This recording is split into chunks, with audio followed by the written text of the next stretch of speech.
Di video kali ini aku bakal ngasih tips dan contoh untuk nge-VO channel YouTube 2023. Hai, Nadia Lestari di sini. Thanks for clicking this video.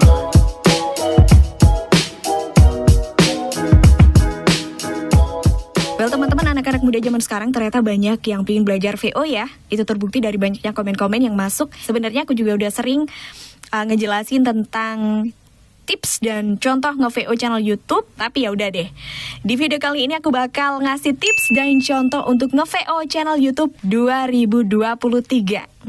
Sebenarnya nggak banyak beda dengan yang dulu-dulu, cuman di sini aku ingin menekankan tentang ketenangan atau kerileksan ketika kita membaca skrip channel YouTube. Karena biasanya kalau berita-berita di TV ya, anggap aja nih channel YouTube-nya itu tentang berita aktual. Kalau di TV biasanya dibawakan dengan tegas, misalnya bencana atau kecelakaan atau apa gitu. Nah, kalau di channel YouTube boleh dibawakan dengan tegas, tapi boleh juga teman-teman ngasih efek lebih tenang atau sedikit lebih rileks lah daripada yang kayak yang di TV yang ada presenternya gitu. Jadi kita bisa membawakannya dengan lebih tenang, lebih rileks, lebih natural, pakai tone suara sehari-hari, bukan dengan tone yang dibuat-buat seperti berbagai kejadian misterius yang terjadi, tidak, atau berbagai kejadian misterius terjadi di alam ini, mungkin juga ribuan bahkan jutaan kali, tidak. Ending intonasinya jangan kayak gitu semua. Terus tone suaranya jangan dibuat-buat, dibulet-buletin, digede-gedein, nggak usah. Pakai tone suara natural kita aja sehari-hari, teman-teman.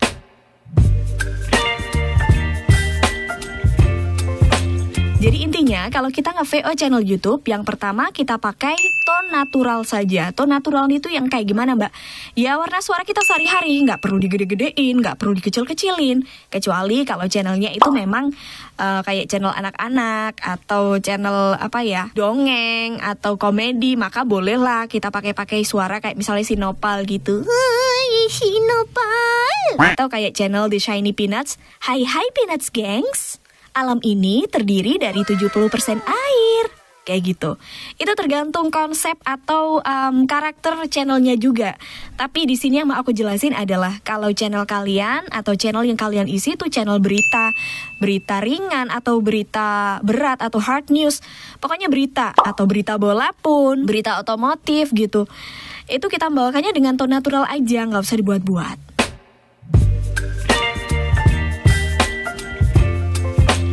Kemudian yang kedua, temponya sedang aja. Kecuali kalau memang pingin durasinya dilamain, ya boleh dilambatin. Atau pingin durasi cepet, ya dicepetin gitu aja. Tapi kalau aku sih prefer natural atau sedang aja. Jadi kita nggak terlalu terburu-buru, tapi juga nggak terlalu lambat. Kalau terlalu lambat, terlalu slow, nanti orang jadinya ngantuk gitu kan.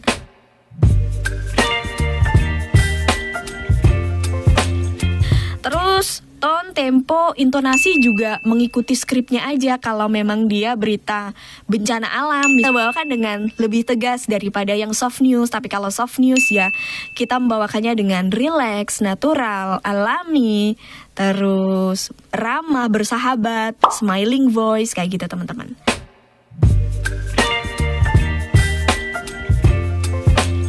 Langsung aja aku contohin. Di sini aku punya satu skrip yang bakal aku baca. Nah, uniknya di skrip ini, jadi ini berita aktual teman-teman. Depannya dibaca dengan tegas, tapi di bagian tengah itu ternyata kayak info ringan gitu. Jadi tidak harus dibacakan dengan tegas, tapi pakai smiling voice. Terus yang terakhir, kita agak tegas lagi karena berita aktual lagi. Langsung aja kita coba ya. Halo Sob, berbagai kejadian misterius yang terjadi di alam ini mungkin sudah ribuan bahkan jutaan kali terjadi.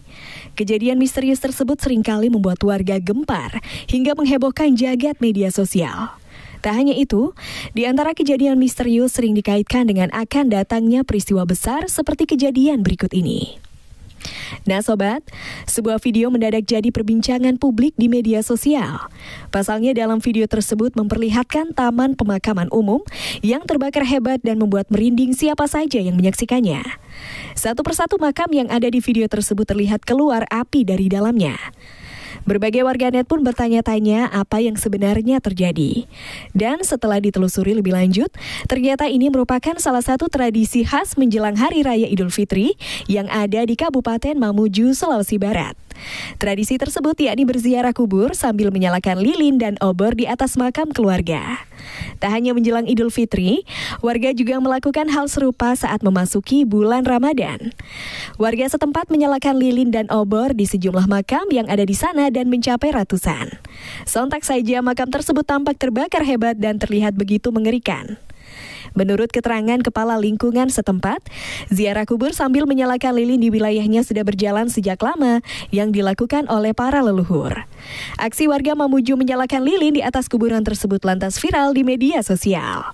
Ratusan lilin yang menyala tersebut seolah-olah menjadi lampu penerang bagi warga yang melakukan ziarah kubur. Wah, unik sekali ya sob. Nah sobat, tidak hanya itu saja, ketika Tuhan sudah berkehendak, kejadian di luar nalar dan misterius pun bisa saja terjadi. Seperti dalam sebuah video berikut ini yang sempat viral di media sosial. Pasalnya dalam video itu memperlihatkan makam salah seorang warga mendadak mengeluarkan cairan berwarna merah layaknya darah. Beberapa warga yang menyaksikan kejadian aneh dan misterius tersebut sontak dibuat ketakutan hingga bertanya-tanya apa yang sebenarnya terjadi dengan makam tersebut. Sementara itu berbagai warganet yang menyaksikan video ini menyebut bahwa peristiwa itu merupakan peringatan dari Tuhan. Kalau menurut kalian bagaimana nih sob? Nah, kelihatan kan teman-teman bedanya di skrip itu. Jadi yang bagian atas itu adalah berita aktual tentang sebuah kejadian viral, adanya api di sebuah makam gitu. Kok bisa ada api yang muncul di situ gitu? Ternyata di bawahnya dibilangin, oh ternyata itu adalah tradisi menjelang Idul Fitri, memang kayak gitu gitu. Terus habis itu bawahnya ada lagi sebuah kejadian viral lain yang harus dibacakan dengan agak tegas lagi karena hard news gitu. Nah, kayak gitulah intinya, kita harus mengikuti skrip. Kalau memang skripnya hard news ya kita bacakan dengan lebih tegas tapi tetap santai.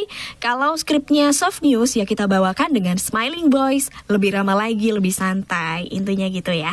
Semoga bermanfaat video kali ini. Thanks for watching. I'll see you next time and bye. Teman-teman, jangan lupa untuk nonton video-video yang lain ya yang ada di channel ini dan follow sosial mediaku.